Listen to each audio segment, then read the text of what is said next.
Beneath the relentless sun of the Arizona desert, John Miller, a 45-year-old veteran, arrived with nothing but his loyal German shepherd, Max. In his hands lay a letter from his late uncle, and with it, the deed to a place people mocked as nothing more than a graveyard of rusted airplanes. Why would a man spend his life guarding wings that could no longer fly? And why entrust them to a soldier already scarred by war and loss? What John and Max would discover inside the hollow belly of one forgotten plane was not just a secret of staggering value, but a promise that even in ruins, hope can still take flight. Before we begin, tell me, where are you watching from? Drop your city or country in the comments below. The desert morning in Arizona was already hot, the kind of dry heat that pressed against the skin like an invisible weight, carrying the faint scent of dust and sun-baked stone. In a small-town lawyer's office tucked between a shuttered barber shop and a faded diner, John Miller sat stiffly in a wooden chair, his broad shoulders hunched as though he were still carrying the gear of a soldier. John was 45 years old, but life had carved deeper lines into his face than his years alone should have. His dark hair, peppered with strands of gray, was cut short in the manner of a man who had grown too used to military discipline to change.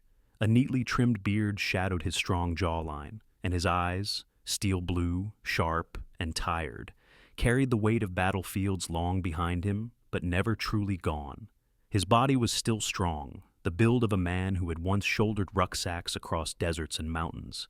Yet, there was a heaviness in his posture, the kind that came not from muscle, but from memory. At his side lay Max, a German shepherd with a sable coat that gleamed in streaks of black and tan under the strip of light from the window. The dog was 5 years old, fully grown, but still carrying the proud energy of his breed. His ears stood erect, alert to every creak of the old office, and his amber eyes flicked between his master and the man behind the desk.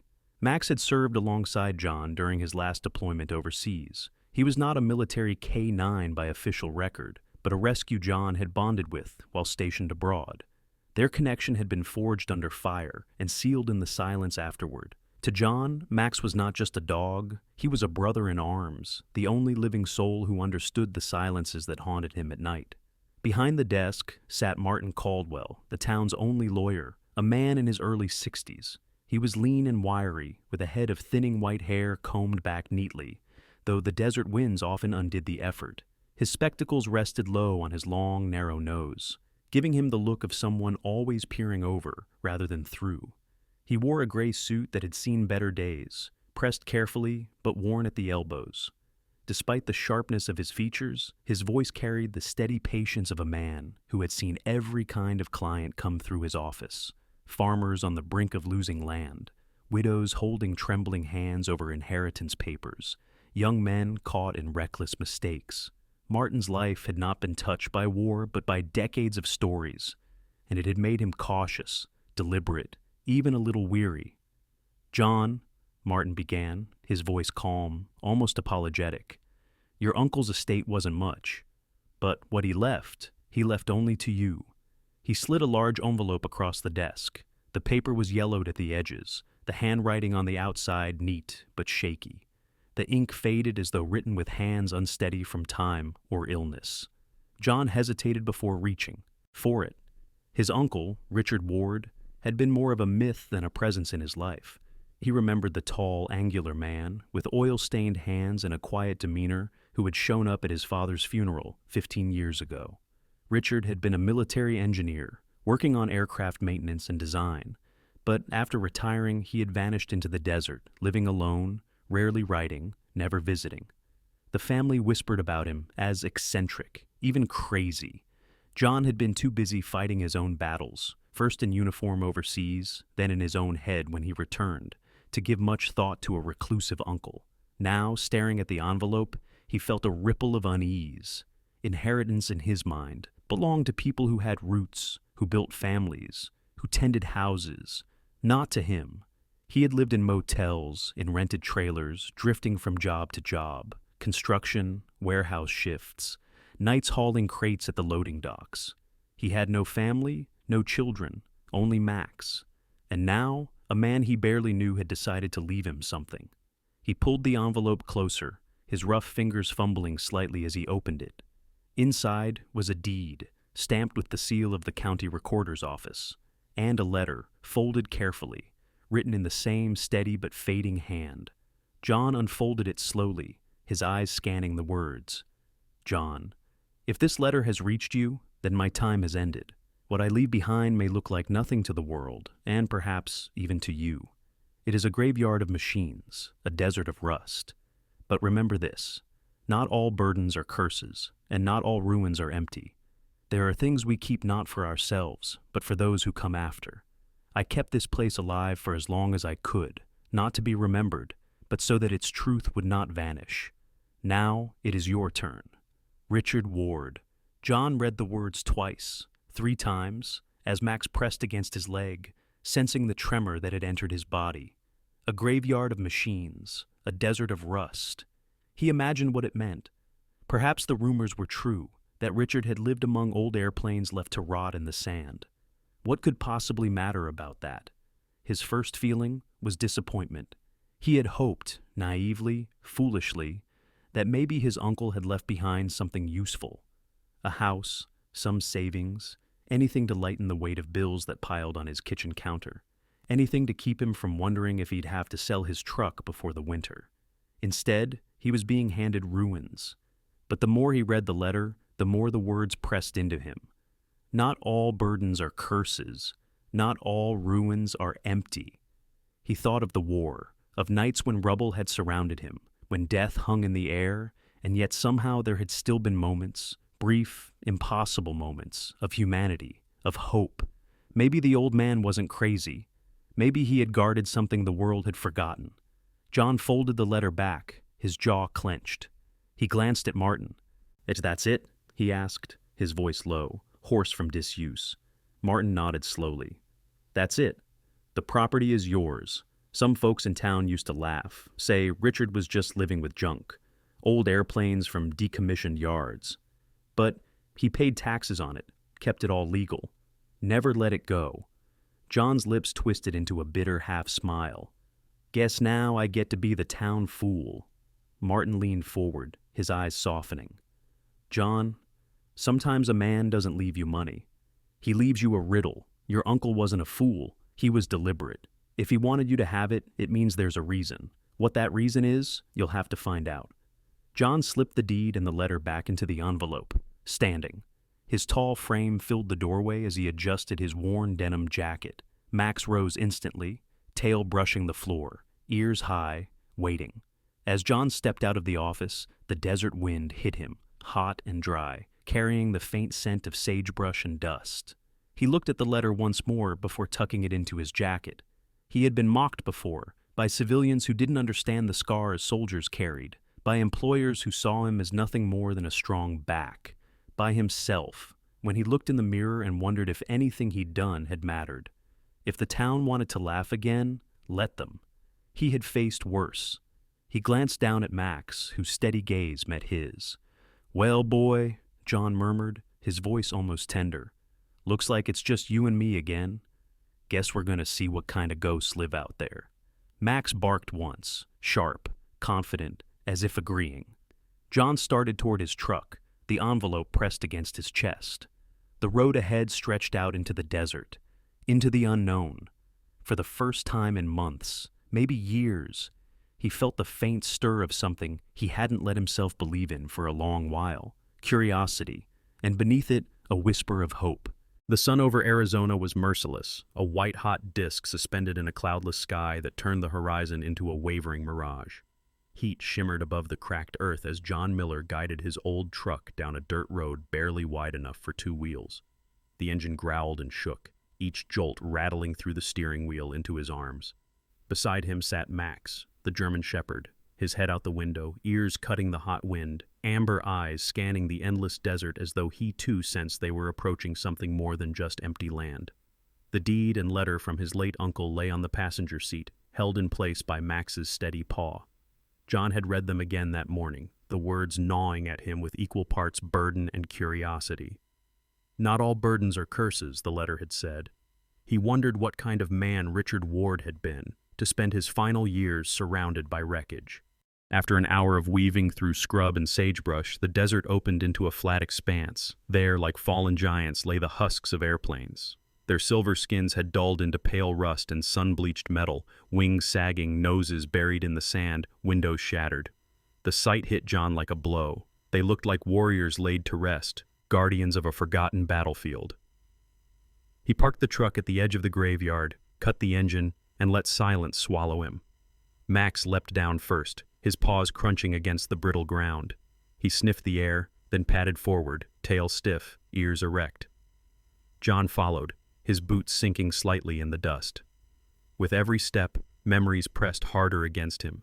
Nights crouched under burning skies overseas, engines roaring, comrades shouting over gunfire, the smell of fuel and fear. Here, in this eerie stillness, he felt the weight of all he had tried to bury. As he walked past the first aircraft, a twin-engine transport with a collapsed wing, John reached out, letting his hand brush against its side. The metal was warm to the touch, rough where the paint had peeled, smooth where time had polished. His reflection bent in the warped fuselage, a ghost of a soldier he once was. The silence was broken by a voice behind him. "You must be Richard's nephew." John turned sharply. A woman stood a few paces away, shading her eyes with one hand. She was tall and lean, her frame angular like the steel skeletons around them. Her long auburn hair was tied back loosely, strands catching the sunlight. Her skin was fair but freckled from years under the desert sun, and she wore faded jeans tucked into dusty boots and a light khaki shirt rolled up at the sleeves. She introduced herself with a nod. "I'm Sarah Whitman. I worked with your uncle, helped catalog some of this." Her voice was steady, touched with curiosity, but not unkind. John narrowed his eyes, instinctively cautious. "He never mentioned you." Sarah gave a half smile that didn't quite reach her green eyes. "Richard didn't mention a lot of things. He was a private man, but he cared about this place. Spent hours writing notes, checking each plane, making sure nothing fell apart. Some thought he was wasting his life, but I don't believe so." She placed a hand on the fuselage near him. "These machines carried history. They carried men. He thought they deserved better than to be forgotten." John studied her. She couldn't have been more than 35, but there was a weariness about her that felt older. Her posture was erect, almost military, though softer, tempered by patience. He wondered what had drawn her here, loyalty, debt, or her own ghosts. Max barked once, sharp, drawing both their attention. The dog had wandered toward a massive cargo plane parked deeper in the graveyard, its nose tilted skyward, tail half buried in sand. He pawed at the ground near the sealed cargo door, growling low. Sarah frowned. That one always unsettled him. "Your uncle spent more time near it than any of the others." John approached slowly, Max circling the hulking body of the aircraft. The cargo plane loomed over him, its faded markings barely visible. Its windows were dark, opaque with dust. He reached the side and rapped his knuckles against the metal. The echo that came back was hollow, different from the solid thud of the others. His pulse quickened. He glanced at Sarah, who watched him intently. "There's something inside," John muttered. Sarah crossed her arms. "Your uncle used to say some things should remain sealed until the right person came along. Maybe that's you." John felt frustration stir. He hated riddles, hated secrets. War had taught him that silence killed faster than bullets. He wanted truth, not cryptic legacies. But standing before the hollow belly of the cargo plane, with Max growling softly at his side, he knew this was the beginning of something he could not walk away from. The heat pressed down harder, sweat tracing paths along his temple. He stepped back, squinting against the glare, and looked over the graveyard. To most, it was junk. To him, it was a battlefield of memories, a stage set for a story he had not yet learned to tell. Sarah broke the silence. "There's a small shack near the edge of the yard. Your uncle kept his notes there. You might find something that makes sense of all this." She hesitated, then added, "But be warned, some truths weigh heavier than lies." John nodded slowly, hand resting on Max's head to steady himself. He had come here expecting ruins, maybe a bitter joke. Instead, he had found echoes of war, a woman tied mysteriously to his uncle, and a dog who seemed to sense more than he did. His uncle's words returned to him, clear as if whispered in the dry desert air. "Not all ruins are empty." He tightened his jaw and looked back at the cargo plane. Whatever secrets lay sealed inside, he would find them. The desert night fell quickly, dragging with it a deep, unyielding silence that seemed heavier than the heat of the day. The stars bled into the sky like pinpricks of light through black velvet, and the hulks of planes stood as jagged silhouettes against the horizon. John Miller walked between them with Max close at his side, the crunch of boots and paws the only sound that disturbed the graveyard. He carried a lantern in one hand, its pale glow flickering across corroded steel and shattered glass. Each shadow stretched long, and in them he felt the weight of memory, of wars fought and secrets buried. Sarah Whitman had left before dusk, promising to return in the morning. John had watched her go with cautious relief. Her presence stirred questions he wasn't ready to answer. Alone, he felt more in control, though the desert had a way of reminding a man how small he truly was. Max, however, never faltered. The dog's ears twitched at every distant rustle of sagebrush, his gait steady, his body tense like a sentinel carved from muscle and loyalty. They returned to the cargo plane, the one that had made Max bristle earlier. Up close, in the lantern's glow, its faded insignia was just barely visible. A series of numbers and letters, a ghost of military order on a machine long forgotten. The fuselage loomed like the carcass of a leviathan, its metal skin pitted, rivets rusted but still holding the shape of flight. The cargo door was sealed with steel plates, riveted hastily, as though someone had wanted it shut quickly and forever. Max growled low in his throat, the sound reverberating in John's chest. The dog placed his paws against the door, scratching once, then dropped back down, hackles raised. John steadied himself, pressing a calloused palm against the metal. It was cool in the night air, but when he knocked, the sound that came back was not the dull thud of solid steel. It was hollow, an echo that bounced strangely, as if something inside was waiting to answer. The sensation sent a shiver up his spine. He thought of the letter again, his uncle's words lingering like smoke. Not all burdens are curses, not all ruins are empty. He felt as though the old man were watching, whispering from the grave, urging him to uncover what had been hidden. John stepped back and circled the plane. On the far side, weeds and sand had begun to claim the landing gear. Near the nose, the windshield was cracked, but the cockpit was inaccessible from the outside. He tried again, knocking along the fuselage, listening. The echoes changed subtly, sometimes sharp, sometimes flat, until he reached a section near the tail. There, the sound was distinctly hollow, as though a chamber lay beyond. He crouched, running his fingers along the seam.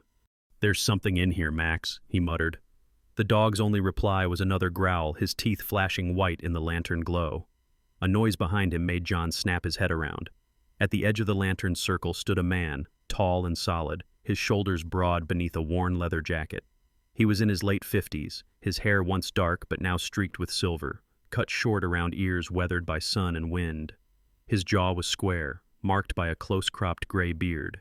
Deep lines furrowed his face, the kind carved by long years outdoors and decisions that left scars heavier than bullets. The stranger raised a hand slowly in greeting. "Didn't mean to startle you." His voice was gravelly, carrying the grit of a man who'd smoked too long and spoken too little. John tensed, his hand tightening around the lantern's handle. Max barked sharply, stepping forward to place himself between the men. "Who are you?" John asked, his tone hard, measured. "Name's Frank Delgado," the man replied. He stopped just short of the lantern's light. "I used to serve with your uncle. Long time ago. Heard he passed. Figured I'd see what became of this place." John studied him warily. Frank had the posture of someone who knew how to fight but preferred not to unless pressed. His leather jacket hung open, revealing a plain shirt tucked into jeans held by a wide belt. His boots were scuffed, dust clinging to every seam. He smelled faintly of oil and tobacco, a man too long on the road. His eyes, however, were what caught John dark brown, steady but tired, carrying a shadow that spoke of mistakes and regrets too heavy to lay down. "What exactly did you and my uncle do here?" John asked, suspicion threading his words. Frank exhaled slowly, rubbing a hand over his beard. "Maintenance, at first. Cataloging planes, keeping them from collapsing. Your uncle, he saw something here worth protecting. Me? I just needed work." He hesitated, gaze drifting to the cargo plane. "That one in particular. He was always guarding it, wouldn't let anyone near. Told me it wasn't ready. Never explained. John's grip tightened on the lantern. Why come back now? Frank gave a dry chuckle without humor. Because Richard's gone, and because I thought maybe someone should finally know the truth. The silence stretched, thick as the desert night. Max's growl filled the space, the dog pacing between them, torn between threat and restraint. John weighed the man before him. There was something in Frank's bearing that rang true, but also something he withheld. Soldiers recognized each other's ghosts, and Frank carried plenty. Finally, John spoke. If you know something, say it. Frank's jaw flexed. Not here. Not tonight. But I'll tell you this, whatever's sealed inside that bird, it's bigger than scrap metal. Richard died protecting it. And if you're smart, you'll be careful who else you let near it. John wanted answers, but Frank turned before he could press further, walking back into the desert shadows with the slow stride of a man accustomed to leaving before questions turned to accusations. Within moments, the night swallowed him. John stood in silence, Max pressed close to his leg.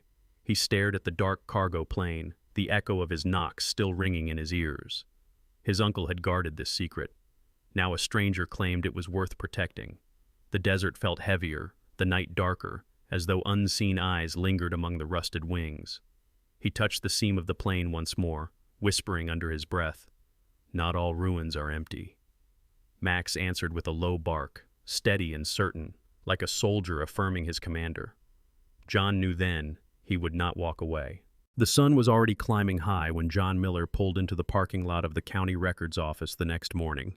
The building stood squat and square at the edge of town, a relic of the late 1950s with its sun-faded bricks and a flag that fluttered lazily in the dry wind.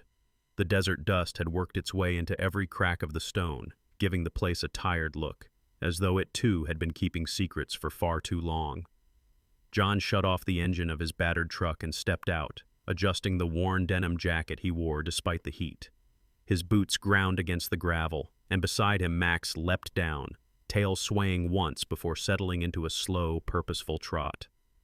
The German shepherd seemed at ease in any environment, but his watchful amber eyes never strayed far from John. Inside, the air was cool but smelled faintly of mildew and paper left too long in boxes. Rows of filing cabinets lined the walls, their paint chipped, their handles worn smooth by decades of hands pulling drawers open. The hum of a flickering fluorescent bulb above accompanied John's steps as he approached the front counter. Behind it sat a woman in her early 40s, her short dark hair pinned neatly behind her ears. She was of medium height, slightly plump, with kind brown eyes behind rectangular glasses. Her nameplate read, Linda Harris. Linda had the warm smile of someone used to dealing with people searching for answers in dust and ink. Her blouse was pale blue, sleeves rolled up, and her voice carried both cheer and weariness.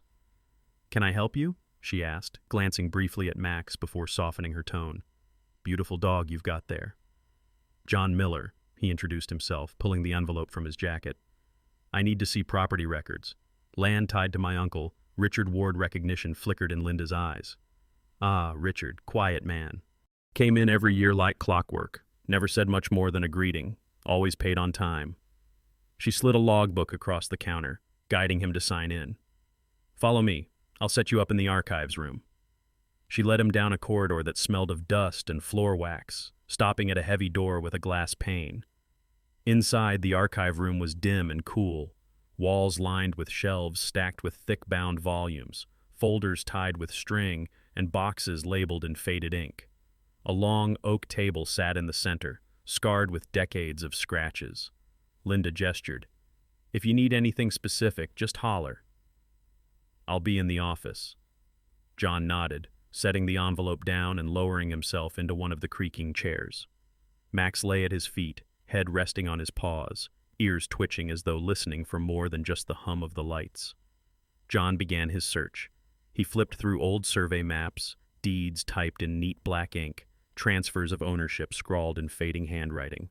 Pages rustled like whispers of long-gone voices. Most of it was mundane tax assessments, zoning approvals, inspections. He was beginning to feel the sting of futility when one phrase caught his eye. Sealed asset. Registered, not appraised. He He froze, leaning closer. The notation appeared on a record from 1973, tied directly to the parcel his uncle had left him. The words were vague, offering no detail beyond their existence. His heart hammered in his chest, each beat heavy with both dread and anticipation. He turned another page, and another. The phrase appeared again, stamped in block letters, signed off by a clerk whose name meant nothing to him. No explanations, no inventory, just those two words. He sat back, rubbing a hand over his beard. His uncle had carried this knowledge, lived with it in silence, paying taxes on a graveyard no one else wanted, guarding something invisible. "Not all ruins are empty," Richard had written. John's throat tightened. It wasn't just about old airplanes. There was something here, deliberately hidden, buried in ink and stone. As he mulled over the words, the door creaked open. A tall man entered, carrying a box stacked high with files. He was in his late 30s, lean with long arms and sunburnt skin. His sandy blonde hair was cropped short, his jawline shadowed with a few days' stubble. He wore a checked shirt tucked into jeans, the sleeves rolled up to reveal strong forearms. His name tag clipped to his belt read, Eddie Collins. "Records delivery," Eddie muttered with a grunt, setting the box down on a nearby desk. His voice was rough but casual, the voice of someone who worked with his hands more than his mouth. He nodded once at John before glancing down at Max, a flicker of unease crossing his features before disappearing. "That dog yours?" "Yeah," John replied, watching him closely. "Good-looking shepherd," Eddie said, his eyes lingering longer than necessary. "Smart breed." Without waiting for a reply, he turned to leave, the door shutting softly behind him. John's instincts prickled. Eddie's appearance might have been routine, but the way he'd looked at Max, the slight pause before he left, it stirred an unease John had learned never to ignore. He bent back over the files, but his thoughts kept returning to the hollow cargo plane, to Frank Delgado's words, and now to the cryptic phrase stamped again and again, "Sealed asset." Max lifted his head, ears pointing at the door Eddie had disappeared through, then lowered it slowly, eyes never leaving the wood. John reached down, brushing his hand over the dog's fur, steadying them both. "We're not alone in this, boy," he whispered. By the time he gathered his notes and closed the last volume, the afternoon sun had already begun to fade outside the narrow window. He tucked the copies he had made into his jacket, the phrase echoing in his mind. Sealed asset. His uncle had guarded more than rust. And now the responsibility rested with him. Max stood, stretching before pressing close to his leg, amber eyes fixed steady on his master as if to remind him he was not walking this path alone. The wind swept across the desert that afternoon with a strange unease, kicking up thin spirals of dust around the hulks of rusted airplanes. John Miller stood near the cargo plane that had haunted his thoughts since the first hollow knock. His jacket was open against the dry heat, sweat running down his back, but his eyes never left the horizon. He had grown used to the silence here, the way the graveyard of steel seemed to watch him. But now there were disturbances in that silence, footprints in the dust, tire tracks that hadn't been there the day before. Max paced along the edge of the field, his amber eyes sharp, his ears tilting toward every sound, his low growl vibrating like a warning drumbeat. That evening, as the sun sank, a black SUV rolled slowly down the dirt track.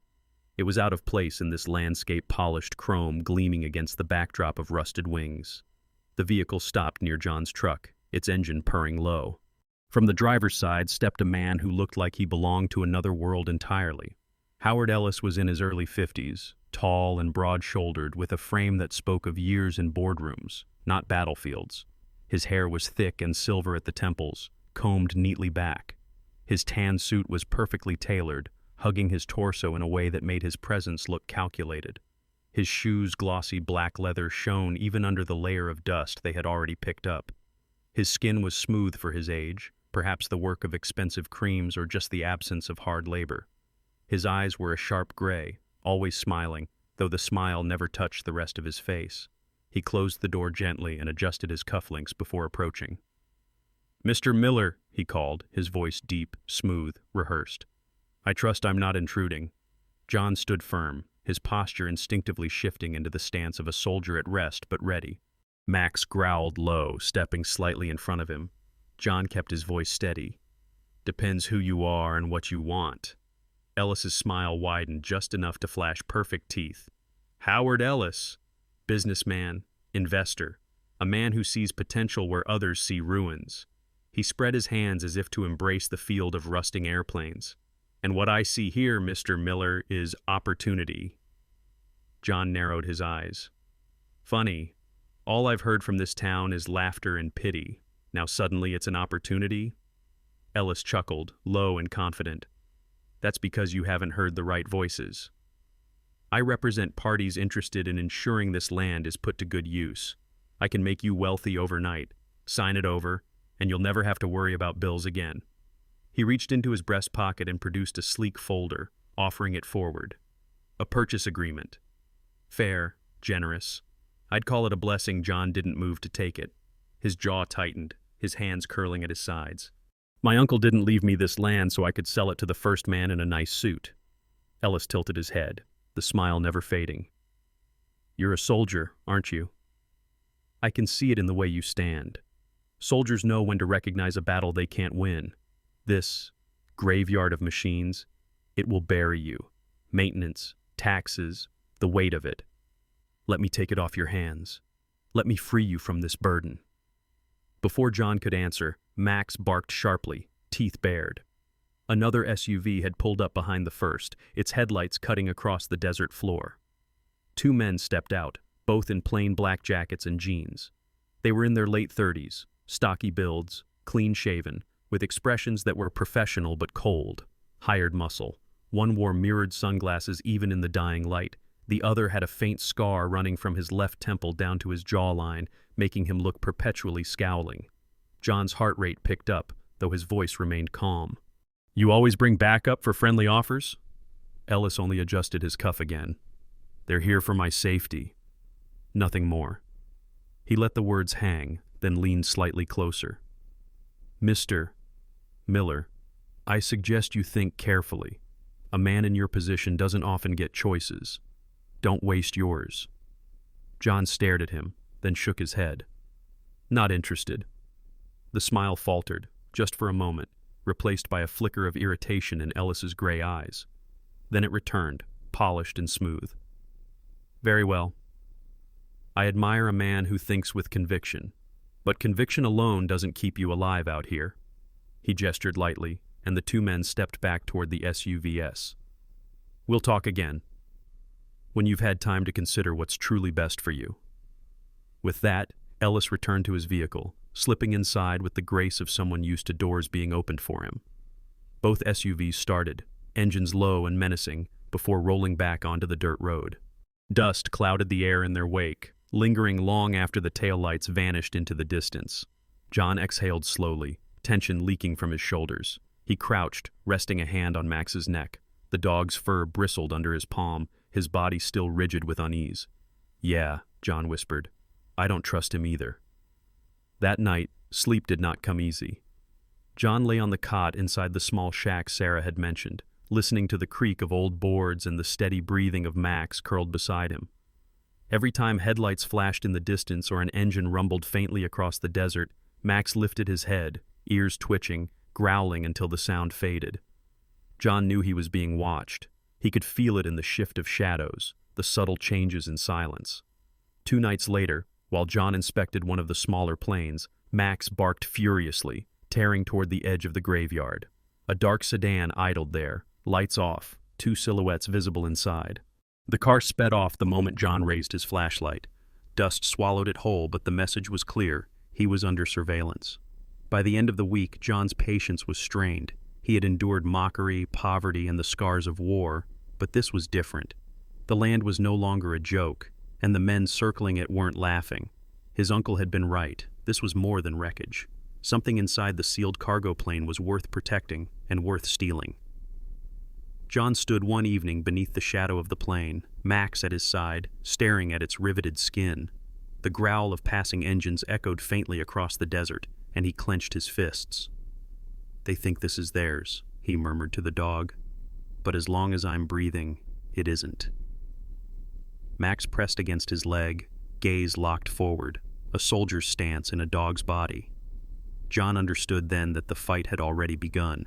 The courthouse in Santa Fe stood solemn against the morning sky, its sandstone walls glowing faintly under the early sun. The tall, arched windows reflected the bustling crowd outside, reporters with cameras slung around their necks, townsfolk whispering in curious clusters, and lawyers striding briskly in polished shoes. John Miller stepped out of his truck, his denim jacket clean but worn, his posture stiff like a soldier reporting for duty. At his side padded Max, the German shepherd, fur gleaming sable and black, eyes fixed straight ahead as though he too understood the gravity of the day. Inside, the courthouse smelled faintly of paper, polish, and tension. The air buzzed with murmurs until the bailiff's voice cut across, commanding order. John's boots echoed on the marble floor as he entered the courtroom, every step heavy with the weight of expectation. He glanced once at Max, who had been permitted to stay near the back under supervision of a deputy. The dog's ears twitched, his gaze never leaving his master. Howard Ellis was already there, seated confidently at the plaintiff's table. He looked immaculate in a dark navy suit, a silk tie knotted perfectly, cufflinks glinting under the light. His salt and pepper hair was smoothed back, his clean-shaven jaw square and proud. Ellis radiated ease, leaning back in his chair with the faintest smirk, as if he already owned the outcome. Beside him sat his legal team, 2 men in their 40s with sharp features and sharper suits, paid specialists in twisting documents into daggers. On John's side sat Claire Donnelly, the attorney Sarah had recommended after hearing of Ellis's maneuvering. Claire was a woman in her mid-40s, of medium height, but carrying herself with the authority of someone who had earned her victories. Her hair was chestnut brown, tied neatly into a bun, a few silver strands glinting at the edges. She wore a charcoal gray skirt suit, practical heels, and glasses that framed sharp hazel eyes. Her face was pale but calm, her expression controlled but never cold.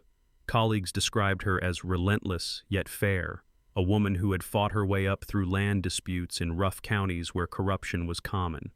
Today, she was John's anchor. The judge entered a stern woman named Margaret Hughes in her early 60s. She had a tall frame, broad shoulders, and short-cropped gray hair that emphasized her no-nonsense demeanor. Deep lines framed her mouth, evidence of years listening to lies and truth alike. She had a reputation for hating theatrics and cutting to the heart of matters with surgical precision. The case began. Ellis's lawyers rose first, presenting a neat stack of documents. Their voices were smooth, polished with confidence. They claimed that Richard Ward, John's uncle, had only been a caretaker employed by a company long dissolved, that the property had defaulted years ago, and that Ellis's clients were the rightful successors. They projected enlarged copies of papers onto the screen at the front of the room: employment records, supposed trust documents, signatures that looked legitimate at a glance. John sat rigid, fists clenched on his knees. He could feel Ellis's gray eyes on him across the room, watching like a predator savoring his prey. Every word from Ellis's lawyers painted him as a squatter, a thief clinging to land that never belonged to him. Murmurs rippled through the benches, and the weight of judgment pressed heavily. When it was Claire's turn, she stood calmly, gathering her notes with deliberate care. She approached the bench without theatrics, her voice steady. "Your Honor, the documents presented by the plaintiff tell only half the story, and a forged half at that." She laid down a folder, pulling from it copies of county records John had uncovered. She guided the judge to the phrases "sealed asset, registered not appraised, stamped decades ago." Still, whispers rose in the room, doubt lingered, suspicion thickened. Claire glanced at John, her hazel eyes steady. "We have further evidence. Evidence that could only be found on the property itself." At that cue, John recalled the night Max had scratched and barked furiously at the sealed cargo plane. Following the dog's insistence, John had pried open a loosened panel near the tail with tools scavenged from the shack. Inside, hidden behind false plating, they had found a small steel safe, its edges welded to the frame. With hours of sweat and strain, he had pulled it free. Inside were documents wrapped in oilskin, their pages fragile but intact. Now, Claire lifted the very same bundle, sealed carefully in protective sleeves. These are trust records signed and notarized, dated to the late 1970s, identifying the Juniper Basin Trust as the legal custodian of assets amounting to over $200 million in secured government bonds. The trustee of record was Richard Ward. Upon his death, by will, the successor is his nephew, John Miller. A hush fell. Even the air seemed to pause. Claire held up the documents for the judge's inspection, each bearing seals and signatures far more authentic than Ellis's forged sheets. Ellis's composure cracked for the first time. His jaw tightened, his eyes narrowing as his attorneys scrambled to object, their words tumbling over one another. Fabricated, irrelevant, illegally obtained. But the judge silenced them with a raised hand, her sharp gaze fixed on the papers. From the back of the courtroom came a single Bark Max's voice, sharp, commanding, echoing through the chamber like a soldier's salute. Heads turned. The deputy holding his leash allowed the dog a moment, recognizing the weight of the gesture. John felt his chest loosen for the first time in weeks. The judge leaned forward, her voice cutting clean through the room. These documents carry the seal of this court, preserved through proper custodial procedure. Unless the plaintiffs can present stronger evidence than mere forgeries, this court recognizes John Miller as the lawful heir and successor to the trust. Gasps rippled through the benches. Reporters scribbled furiously. Ellis sat frozen, his hands tightening on the table's edge, that polished smile long gone. John closed his eyes briefly, letting the words sink in. His uncle's burden was now his, but so was his vindication. He had not been left a joke. He had been left a trust, a secret guarded fiercely, and a responsibility larger than himself. As the gavel struck, John glanced back at Max, whose tail swayed once in quiet triumph. He whispered under his breath, so low only the dog might hear, "We did it, boy." We told the truth. The courthouse steps were crowded when John Miller emerged, the verdict still echoing in his ears. Reporters surged forward, microphones and cameras thrust toward him, their voices a rapid-fire blur of questions.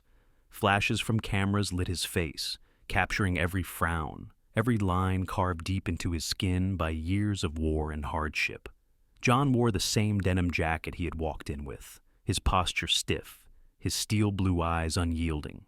At his side, Max moved like a shadow, ears alert, body taut, placing himself instinctively between his master and the swarm of strangers. John said little. He gave no triumphant speech, no gloating smile. He only offered a brief nod before moving steadily through the crowd. Claire Donnelly walked beside him, her briefcase heavy with documents. She looked both relieved and exhausted.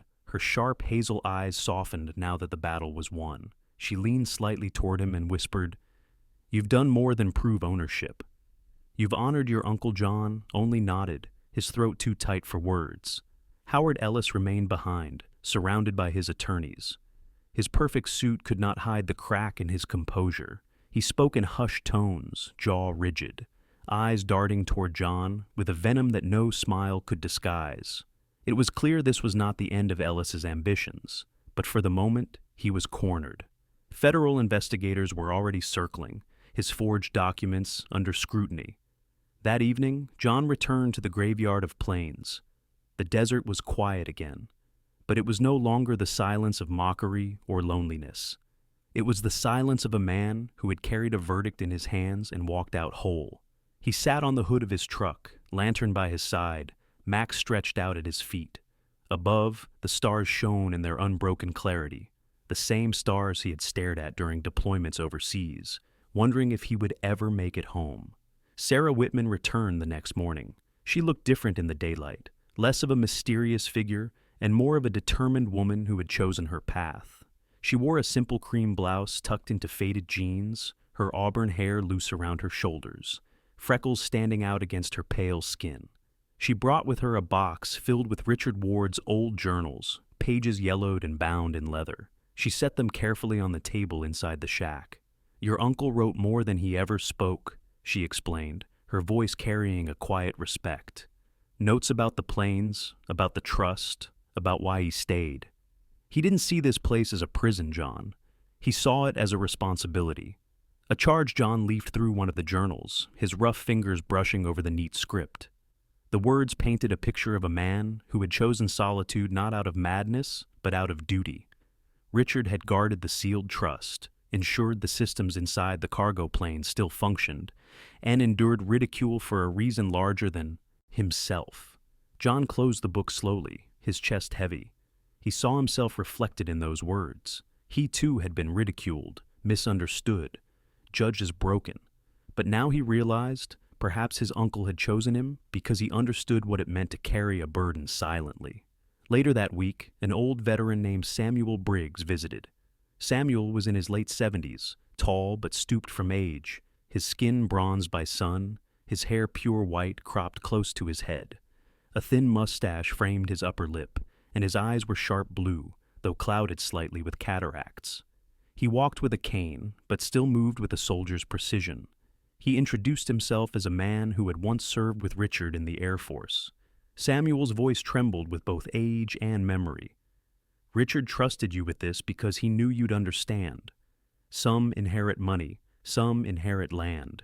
You, John, you inherited duty. And it's heavier than all the rest. John listened quietly, Max sitting beside him, ears flicking as though listening too. Samuel left after an hour, his hand firm on John's shoulder, his words lingering. By the end of the week, John's perspective had shifted. The inheritance was no longer a question of wealth. The trust papers, the $200 million, the planes, all of it was secondary to the truth his uncle had left. To protect history, to ensure lies never erased sacrifices. Ellis's greed had nearly buried it all, but John had stood and fought. Not with rifles or orders, but with evidence and resolve. That night, John sat beneath the wing of the cargo plane. He rested one hand on Max's back, feeling the dog's steady breathing. "It's not about money, boy," he murmured. "It's about remembering. About carrying something forward." Max lifted his head, pressing his muzzle against John's palm as if to agree. For the first time in years, John felt the weight on his shoulders transform. It was no longer the crushing burden of a man mocked and broken.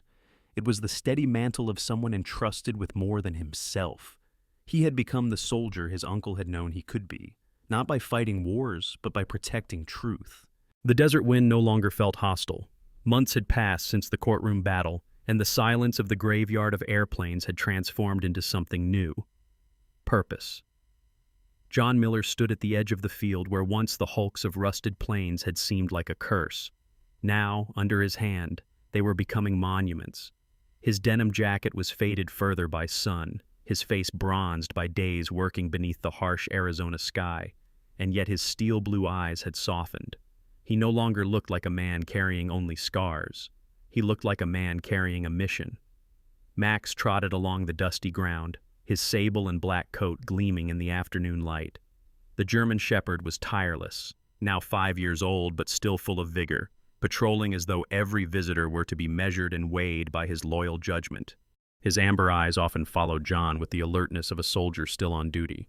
But there were moments when he lay in the shade of a wing, tongue lolling, simply a friend content to rest at his master's side. The graveyard was changing. Welders, painters, and volunteers moved among the airplanes, their voices echoing against steel. The once ruined fuselages were being scrubbed, reinforced, and repainted with care. John had called on veterans groups, and they had come men and women of varying ages, some limping with prosthetics, some with tattoos of units long disbanded, others simply bringing their stories and their hands. One of them, Sergeant Mark Hill, had quickly become John's right hand. Mark was in his early 50s, with broad shoulders and a torso still built like the Marine he once was, though his left leg ended at the knee, replaced by a polished carbon fiber prosthetic. His hair was cropped short and already white, his jaw covered by a coarse salt and pepper beard. His eyes were a sharp hazel, full of humor when he laughed, but shadowed when he spoke of Fallujah, where he had lost his leg and many friends. Mark carried himself with the ease of a man who had accepted pain but refused to let it define him. He barked orders cheerfully to the volunteers, teasing them when they slacked, earning laughter even as sweat dripped down their faces. Sarah Whitman was there too, her auburn hair tied back beneath a baseball cap, freckles bright against her tanned skin. She wore gloves and worked tirelessly, sanding panels of aircraft until her arms ached. She often paused to read from Richard's journals, guiding how each plane might best be preserved, not as scrap, but as memory. Her calm voice anchored the group, reminding them that the work was not about restoring machines to fly, but about honoring what they represented. Each evening, When the workers left, John stayed behind. He walked among the hulks, his hands trailing along cold steel, whispering names from Richard's journals or from plaques sent by families of veterans. Each plane was becoming a story, and every rivet tightened was an act of remembrance. But the graveyard was more than a memorial. John had a vision shaped by both his uncle's charge and his own scars. He cleared a section of the land and built kennels and training yards where dogs like Max could be trained for rescue and therapy. The first arrivals were strays brought in by local shelters, lean and cautious, with eyes wary of human hands. Under John's care and under Max's silent guidance, they began to change. There was Daisy, a young German Shepherd mix with a scar along her muzzle from years of neglect. At first, she cowered at every loud sound, tail tucked tight. But Max, patient and steady, lay near her day after day, nudging food closer, until one evening she pressed against John's hand, her eyes tentative but no longer afraid. There was also Rusty, a stocky Labrador with patches of fur missing, who barked joyfully at every new face and soon became the spirit of the yard. John partnered with a local vet, Dr. Emily Carter, a woman in her late 30s with short blonde hair and bright blue eyes that sparkled even after long hours. She was slender, always in a khaki vest and work boots, her hands confident with both scalpels and soothing gestures. Emily had grown up in the area, left for medical school, then returned to serve her community. Her humor was quick, her heart gentler still. She treated the rescue dogs with patience and treated John with a quiet respect that slowly grew into friendship. By midsummer, the first memorial service was held. Families arrived from across the state carrying framed photographs, folded flags, and flowers. They walked among the planes, pausing at plaques John and Sarah had placed, each inscribed with names and units. Some wept silently, others told stories aloud, their voices carrying through the steel canyons. Samuel Briggs, the old veteran who had once visited John, returned, leaning heavily on his cane.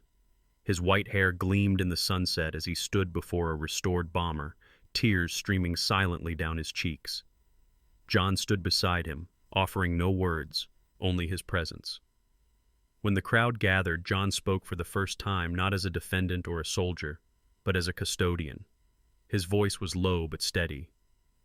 These planes cannot fly again. But they still carry us. They carry the stories of those who built, flew, and died. We stand here not among ruins, but among guardians. And with the help of these dogs, loyal, brave, healing, we carry that legacy forward. The applause was not loud, but it was enduring, a swell of affirmation that bound the community to him. That night, after everyone had left, John climbed onto the wing of the cargo plane, sitting cross-legged against the cool metal. The desert stretched endlessly, painted gold and crimson by the setting sun. Max jumped up beside him, lying with his head on John's lap, eyes half closed. John gazed upward, his steel blue eyes reflecting the first stars. "We did it, Uncle," he murmured. "It wasn't just scrap. It was never just scrap." The wind carried the faint echo of laughter, or maybe only memory, and John felt peace settle on him. For the first time, he was not simply a veteran struggling to survive. He was the keeper of history, the trainer of loyal companions, the garrison commander of a field that once symbolized loss, but now pulsed with hope. John Miller's journey began with a letter and a burden that seemed like nothing more than rust and ruin. What others mocked as worthless, he and his loyal German shepherd Max transformed into a place of remembrance and a hope. The graveyard of planes became more than steel and dust. It became a sanctuary for veterans, a training ground for rescue dogs, and a living monument to stories nearly forgotten. From the courtrooms where truth prevailed to the long days under the desert sun, John discovered that true inheritance is not measured in wealth, but in the courage to carry forward honor, memory, and love. This story reminds us that even in the ruins of life, new beginnings can take root. Broken things can be rebuilt, and broken hearts can be healed. Like the rusted planes that rose again as monuments, our own struggles can be reshaped into strength when met with faith, loyalty, and community. Miracles do not always come with thunder or fire. They often come quietly through the wag of a dog's tail, the hand of a friend, or the courage to stand for truth. And behind it all, there is the steady hand of God, guiding us to see that what seems abandoned can still hold life, and what seems lost can be redeemed. May this story inspire you to believe in hidden blessings in your own life. If it touched your heart, please share this video, leave a comment with your thoughts, and subscribe so we can continue spreading stories of hope and redemption. May the Lord bless you and your family with peace, love, and grace today and always.